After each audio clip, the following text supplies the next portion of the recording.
Please stand clear of the doors. Por favor, manténganse alejado de las puertas. Hello, welcome to the Disney Days Planning Podcast. This podcast is information about Walt Disney World, which is organized by topic. I'm your host, Alyssa Salveson.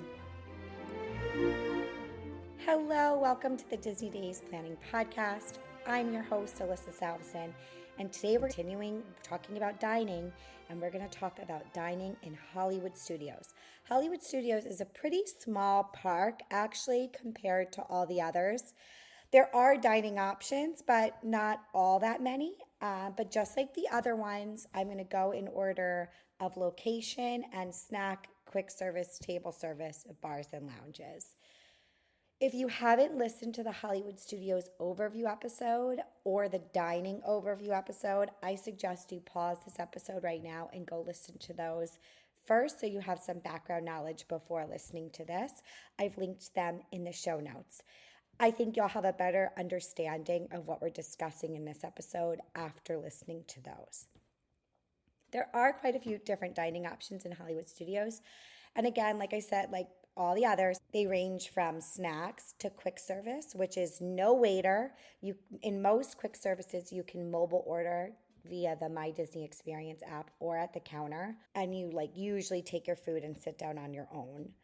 Then there's table service, which has a waiter. That's when you're sitting down, just like a regular restaurant. You'd go to a hostess, they'd sit you, you'd have a waiter, so you'd have to pay gratuity as well.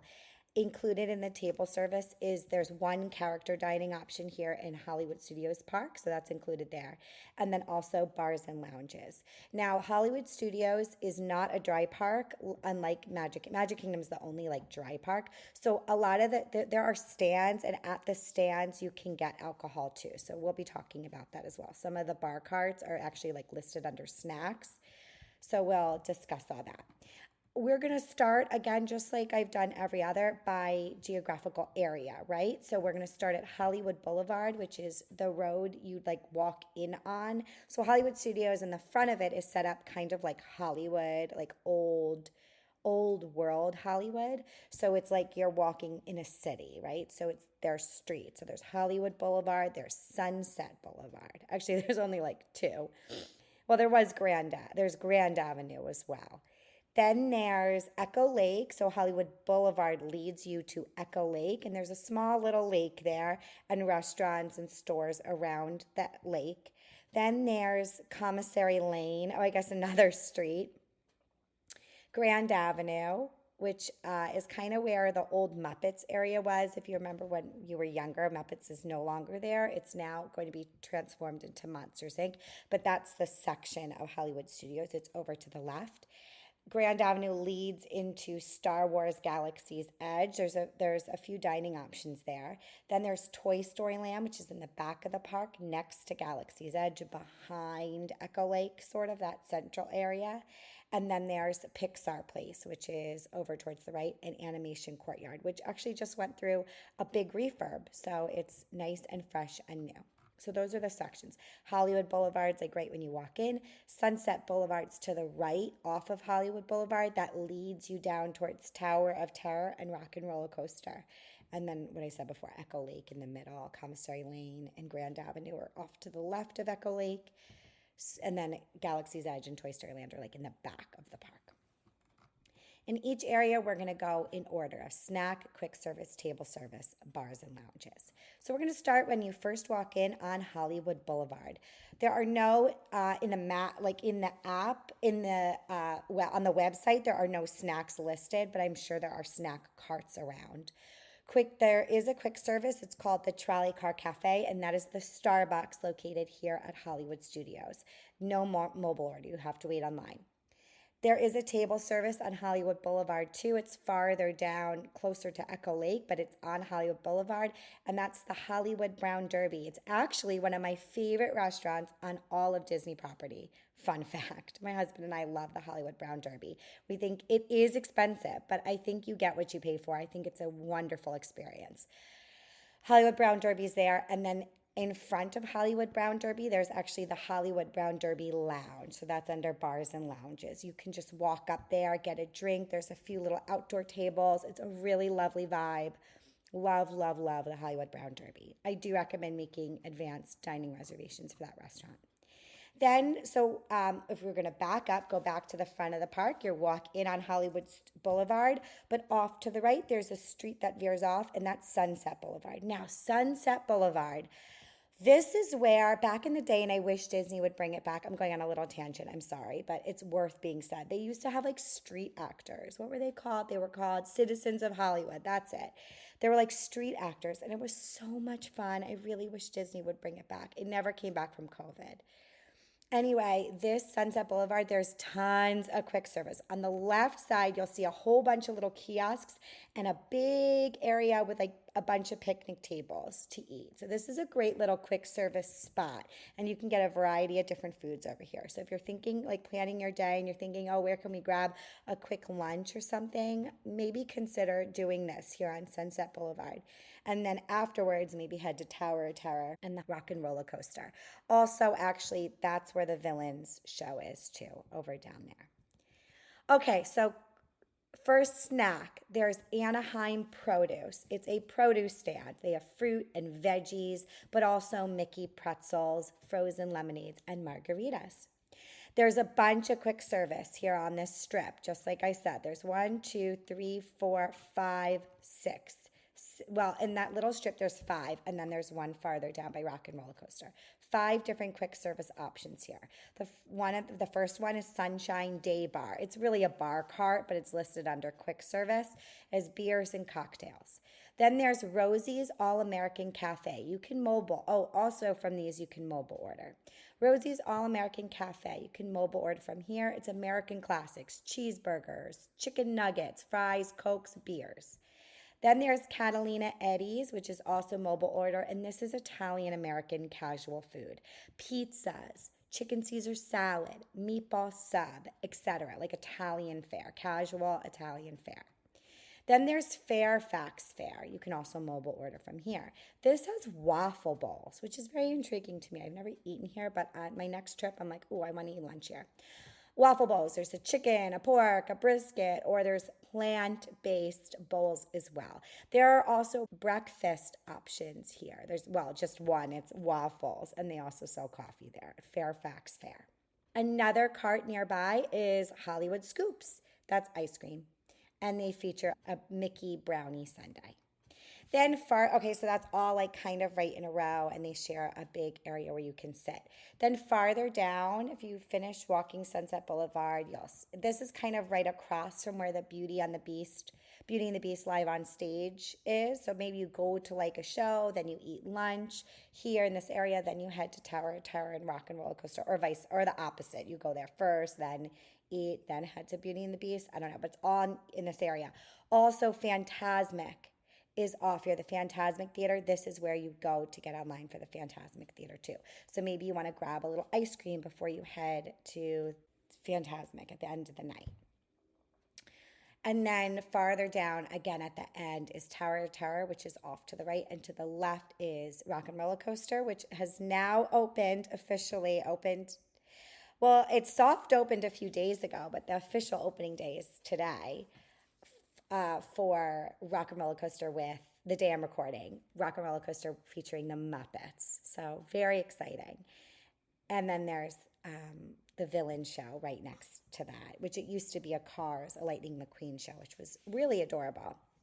Anyway, next to Rock and Roller Coaster, there was a little Rock and Roller Coaster themed stand, and it has now switched to be Muppets theme. It's called Food by Swedish Chef. Very cute. They have Waka Walking Nachos, which are like Fritos in a bag. It's cool, like with guacamole. A churro drumstick. They have mini corn dog nuggets, which was there before on the other stand. A Mayhem soft serve float. Pink lemonade, like Miss Piggy, lemonade. And then a pond water limeade, like for Kermit, with little boba pearls on top that are black. And then there's other ice cream treats and floats and cookies and things. There are no table service or official bars and lounges on Sunset Boulevard. That one bar cart, though, I guess you could consider that. Next, we're going to go to Echo Lake. So you walk down Hollywood Boulevard straight, and basically until you can't walk anymore, and then you're at Echo Lake. There's a big dinosaur Gertie who's in the lake. I don't know. So that's this Echo Lake area. So it's off when you're walking in the park and you're walking up. To the left is the lake, and then a little road that goes around the lake, and that's where these restaurants and bars are. So right by the dinosaur, there's Gertie's Ice Cream of Extinction, which is a little ice cream snack stand. There's also farther past that at Echo Lake, off to the left, is a stand called Epic Eats. It's right in front of the Indiana Jones Epic Stunt Spectacular, and you can get like funnel cakes and things like that there. I've gotten funnel cakes there more times than I can count. There's a quick service at Echo Lake. It's called Dockside Diner, and it's like on the water, sort of. It looks like a little boat. It's very cute. It's shaped like a boat on Echo Lake. It's cute. Very cute. It's like a dock and dine. You can mobile order from there. And they have like shrimp salad rolls, chipotle chicken, bacon mac and cheese, fancy and regular hot dogs, and mudslides. They're like known for their mudslides. Then there's the Backlot Express, which is over closer towards Indiana Jones, like back there. And that has like burgers, a Southwest salad, chicken strips, chicken teriyaki bowl. The food in Hollywood Studios is pretty basic in general. Okay, then there's some table service restaurants at Echo Lake. So those were the snacks and quick service. Now table service. There's the Hollywood and Vine character meal. Hollywood and Vine, like I said, is a character meal. It is Minnie. You're dining with Minnie, and it's seasonal dining. So the theme changes each season. You can dine here with a character meal all day, breakfast, lunch, and dinner. So again, like I said, it changes seasonally. So there's a springtime dine, a summertime dine, a Halloween dine, a holiday dine, and then a silver screen dine. So that's Hollywood and Vine. It's buffet. I haven't eaten at all character meals, but I've eaten at a lot of them, and this one is my least favorite. I don't recommend it, really. I think there are other options. I think Chef Mickey's is better than Hollywood and Vine, honestly. It's not my favorite, but if you want to do it and you're going to be at Hollywood Studios, it's an option for you. Then there's the 50s Primetime Cafe. It's super kitschy. People love it. I remember this from when I was a child. It's a lot of fun. This is what it says on the website. It says classic American comfort food, 50s kitsch, and a good old-fashioned family gathering take you back to a bygone era. And that's exactly what it is. The waiters are like aunts and uncles. They say like Aunt Pat or Uncle Frankie or whatever, and they tease you. My mom was asking too many questions, and the waitress made her a dunce cap, and she had to wear a dunce cap there. It's very funny. I don't love the menu, actually. It's not my favorite place to go because I don't love the menu and it's very limited, but it's a lot of fun. So that's like next to Hollywood and Vine, and in between them is a bar and lounge. They actually share restrooms. Primetime Cafe, 50s Primetime Cafe, and Hollywood and Vine share restrooms, and so does the bar and lounge there. It's called the Tune-In Lounge, and it's the bar in front of 50s Primetime Cafe, sort of. It's like right in the middle of those two restaurants.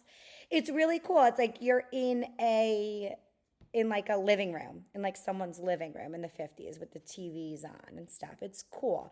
People love this lounge. I have not been there to appreciate it really, but I think it's Disney Food Blog. There's like someone I watch that loves this lounge. They have like specific bartenders that they love.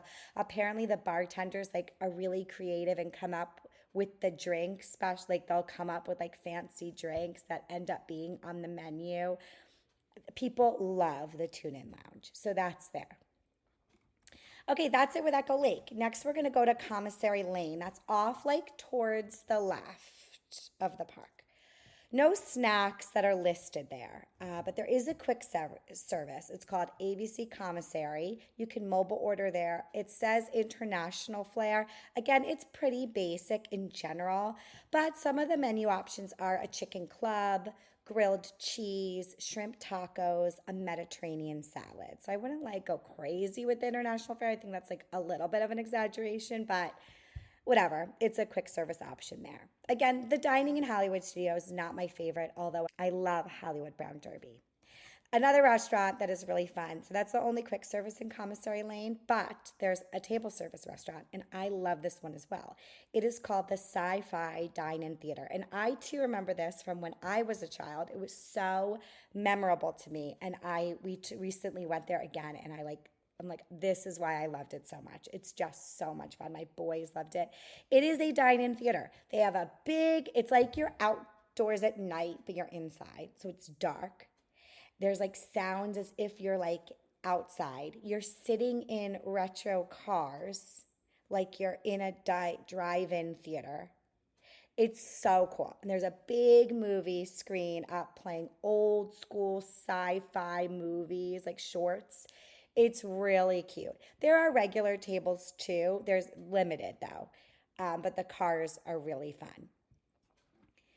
And basic menu as well, fried chicken sandwiches, burgers. But there's also a pork chop, a grilled chicken salad, steak frites, I noticed, and a cheese ravioli. So like, again, pretty basic menu, but a variety. They actually have a really good espresso martini there. I remember I had it last time I was there. I'm like, oh, this is good. And they have a lot of fun drinks. Honestly, Hollywood Studios has great drinks. And there was a decent kids menu too. You could like choose an entree and two sides. Like it was a decent menu. There's no separate bar and lounge in Commissary Lane. It's a very short little strip, very short little road in Hollywood Studios. And the next is Grand Avenue. Grand Avenue is on your way towards Galaxy's Edge. So it is going through a refurb for sure. But right now what is listed is one snack stand. It's called Ice Cold Hydraulics. Classic snacks, popcorn, Mickey ice cream bars, pretzels, and also churros and candy painted cinnamon rolls, which was like featured when I was looking this up. And then there's a bar called Baseline Tap House. It's just a cheery corner pub, California brews and wines and small plates, so very small. But again, that section of the park is going through a very big refurb because they're going to add a whole Monsters Inc. land there. Taking Grand Avenue, you're going to end up into Star Wars Galaxy's Edge. So there are two snacks here, two quick service, and a bar and lounge. So there's actually quite a bit going on in Galaxy's Edge. The two snacks, there's Katsaka's Kettle, and that's popcorn. It's a popcorn stand. But they have like sweet and spicy popcorn and cookie specials there, and you can mobile order from that snack stand. There's also the milk stand where you can mobile order as well. The legendary blue or green milk, and you can get them virgin or with alcohol. People feel very strongly whether they like blue milk or green milk better. I can't remember which one I like better. I like them both, honestly. Then there are two quick service stops here in Galaxy's Edge as well. There's Ronto Roasters, which you can mobile order, and there's breakfast, lunch, and dinner at Ronto Roasters. I remember when I went for my twins' first birthday in 2021, I remember sitting there and eating breakfast there at Ronto Roasters. They have wraps. It's all wraps. It's a small menu too, but it's wraps. Then there's Docking Bay 7 Food and Cargo, and you can mobile order there as well. I actually ate there with my dad. I remember it must have been when we were on we did the Galactic Star Cruiser, which was an amazing experience. I'm so sad it closed. I know it was like a fortune and unattainable for a lot of people. And we felt very lucky that we were able to go. But I think that's when because I'm like, why would my dad and I just be there? It must have been during that because he and I did it for Father's Day. It was so fun. And we dressed as Darth Vader and Princess Leia. It was awesome. Anyway, Docking Bay 7's decent. Like they have a really cool menu. Like the kids might not appreciate it as much because some of the stuff's a little spacey, but I appreciate the theming. It's a cool menu. There's like fried chicken, but it's got like a Star Wars twist. It's a decent menu. There's pot roast, ribs, fried chicken, hot chicken, noodle. There's a noodle dish and salads, etc. But Docking Bay 7's a good quick service stop, actually. And no table service in Galaxy's Edge, actually, which would be a really cool thing to add. But there is Oga's Cantina, which is a bar and lounge there. It's similar, if you listen to the Dining in Magic Kingdom episode, that pirate Beacon Barrel, the pirate tavern, that was modeled after basically Oga's Cantina. Same sort of thing, 45-minute limit. It's a really well themed place, but there's a lot of standing room, a lot of shared tables. You're probably going to be sitting or standing with another party of strangers. Very tiny menu, just a few snacks, and I got it when I went with my son Zach. And some of them were like kind of spicy, like not super kid appropriate, but again, it is a bar. Kids can go in it, but it is, a bar. You're not going to eat there. You're going in there for a fun drink and like the vibe, right? Maybe a snack, but you're not going in there for the snacks. But it's a lot of fun. Really cool. So it's Oga's Cantina. I do recommend an advanced dining reservation for that as well. Next, you're going to head into Toy Story Land, a completely different vibe than Galaxy's Edge. There is one quick service and one table service here at Toy Story Land. The quick service is called Woody's Lunchbox. It's a really cute theme. It's like, you got to look at it. It's really neat. Where you order, I don't even know how to describe it, but it's like, you're shrunken down. So it's like a cheese stick. Or it's like a lunchbox that's open that you're going in and ordering from. It's really cool. But there's like a baby bowl of cheese. It's a very cute little place. You can mobile order there. They have like Pop-Tarts, turkey sandwich, grilled cheese, barbecue brisket melt, and tacho bowls, which are like potato barrels, like little potato, what do they call it? Potato hash browns, like potato barrels, the tacho bowls. Really basic menu, but a good little quick service. And there's one table service, which is fairly new. I actually haven't eaten there yet. It's called Roundup Rodeo Barbecue. It's very themed to Toy Story, and it's not a character meal, but it is immersive. Like, you're all toys, and then they think Andy's coming, and everyone like has to freeze until like the footprints die down or something. It's very cute. You can eat there for lunch and dinner, and it's casual family style dining. Very themed and immersive. It's barbecue food.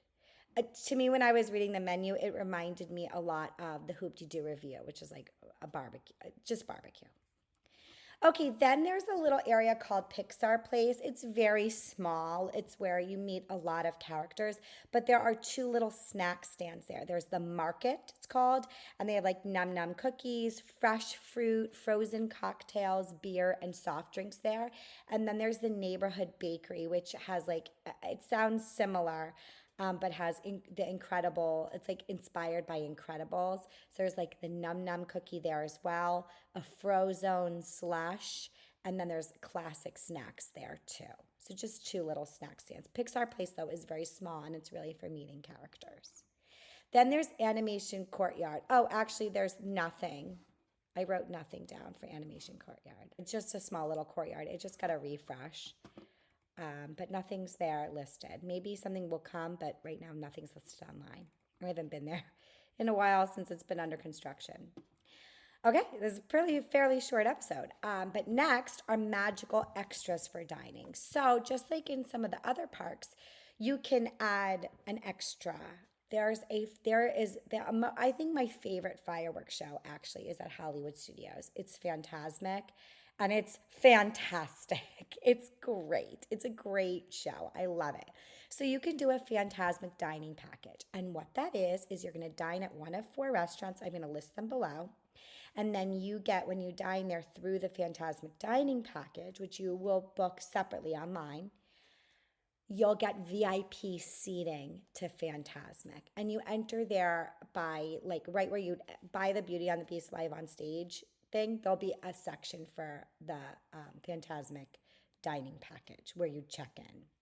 You just have to they'll give you something you need to show them. It's similar to Epcot when you do the Candlelight Processional or something like that. When you do those kind of packages, it's a similar idea. So you're going to eat at one of these 4 restaurants. The one's a buffet, the Hollywood and Vine's a buffet, so you get one buffet ticket. But all the others, you get an entree and a dessert and a beverage. And that could include an alcoholic beverage. So the restaurants that are participating are 50's Primetime Cafe, that kitschy one that's like you're in your aunt's kitchen. It's fun.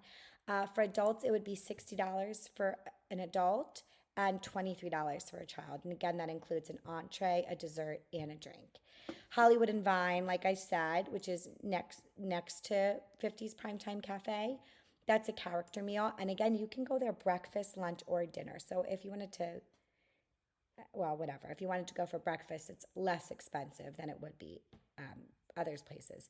So for breakfast, it's $67 for adults and $42 for kids. And for lunch, it's $81 for adults and $51 for kids. And that's the Fantasmic dining package. So you're going to pay a little more than you would if you're just going to Hollywood and Vine. But you're getting the character, you're getting the meal, the experience, plus VIP seating for Fantasmic.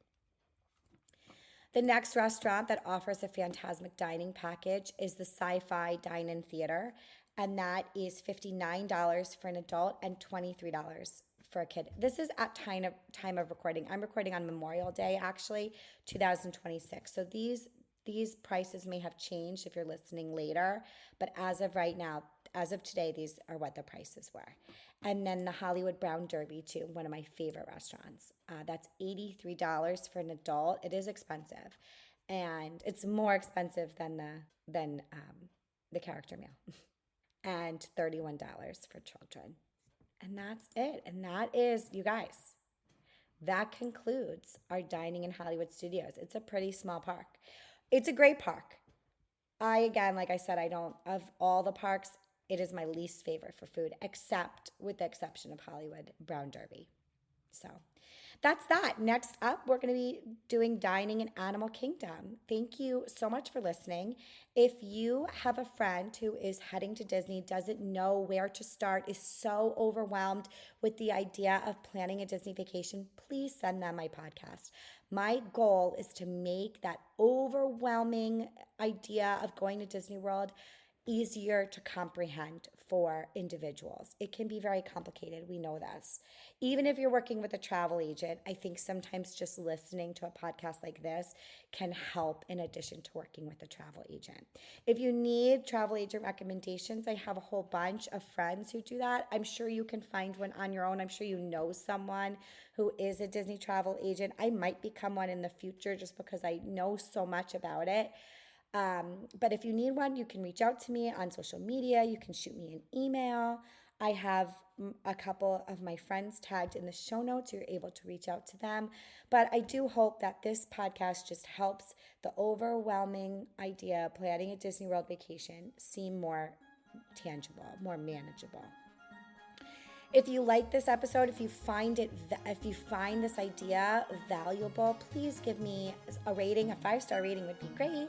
You could leave a little comment, and please share my podcast with your friends. Thank you so much, and I will see you real soon.